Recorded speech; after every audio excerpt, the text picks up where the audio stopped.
Cleanness सेहत ऐं सफ़ाई 1.1 पहिरें सबक जो पहिरियों हिस्सो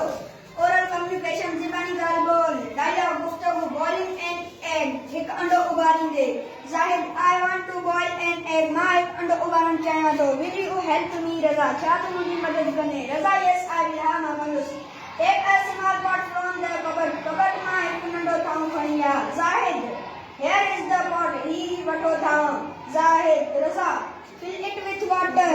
इनके पाणीअ सां भर ज़ाहिद ओके ठीकु आहे Raza now put this egg in the water हाणे इनखे पाणीअ में विझ be careful it might break ख़्यालु कजांइ इहो ॿरी सघे थो ज़ाहिद हियर यू आर ही थी वियो now what should I do हाणे मूंखे छा करणु घुरिजे रज़ा पुट इट ऑन द स्टोव हाणे इनखे चुल्हे ते रख the egg will be ready in about 10 minutes तक़रीबन आनो 10 मिनटनि में तयारु थी वेंदो Zahid that was very easy इहो सफ़ा आसान हो अंडो तयारु थी वेंदो इन मां छा मुराद आहे अंडो तयारु थी वेंदो इन मां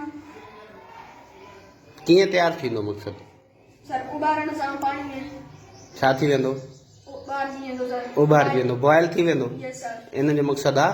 त इन मां मुराद आहे तयारु थी वेंदो मक़सदु इहो बॉइल थी वेंदो यस सर गो रीडिंग टेक्स्ट लिखाई पढ़ंदे 1.2 पहिरें सबक जो ॿियों हिस्सो रीडिंग पढ़णु सारा फॉल्स सिक सारा बीमार थी पई सना एंड सारा आर फ्रेंड्स सना ऐं सारा सहेलियूं आहिनि हाणे फॉल्स सिक जेको आहे टू फॉल आहे इहो फर्स्ट फॉर्म आहे फेल सेकंड फॉर्म आहे फॉलन थर्ड फॉर्म आहे हाणे फॉल्स सिक माना प्रेजेंट इंडेफिनिट टेंस आहे जीअं मां तव्हांखे सम्झायो ही शी इट या सिंगुलर नाउन ईंदो त उन सां वर्ब में पहिरियों फर्स्ट फॉर्म जेकी हूंदी आहे उन सां एस या ईएस जो इज़ाफ़ो थींदो आहे फॉल्स सिक माना बीमार थिए थी पढ़ो They play together in the evening. उहे शाम जो गॾु खेॾंदियूं आहिनि one day सारा हिकु ॾींहुं सारा falls sick सारा बीमार थी पई सना went to see her सना उनखे ॾिसण वई सारा had fever सारा खे बुखार हो सना talked to her सना उन सां ॻाल्हायो सारा how are you सारा सना सारा तूं कीअं आहीं सारा I am not feeling well मां सुठो महसूस नथी कयां सना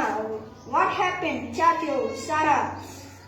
I have high fever and my stomach is upset मूंखे ॾाढो बुखार आहे ऐं मुंहिंजो मादो ख़राब आहे सारा's mother comes in सारा जी मां अंदर अचे थी mother सारा take this medicine for fever take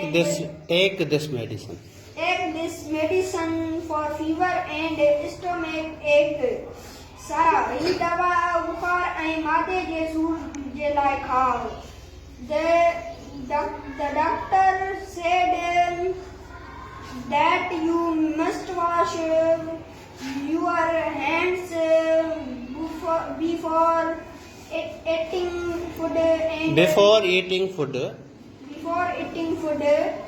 and also brush your teeth twice a day. सची बोले तो हाँ सारा डॉक्टर चयो आहे त तोखे खाधो खाइण खां पहिरियों हथ धोइण घुर्जनि पर मस्ट इस्तेमाल थियल आहे मस्ट जो मक़सदु आहे ज़रूर माना इहो कमु विसारण जहिड़ो न आहे ज़रूर तोखे हथ धोइण घुर्जनि ऐं रोज़ानो बुर्श 2 दफ़ा बुर्श करणु घुर्जे सना yes aunty my mother also checks our nails and teeth हा आंटी मुंहिंजी माउ बि असांजा हथ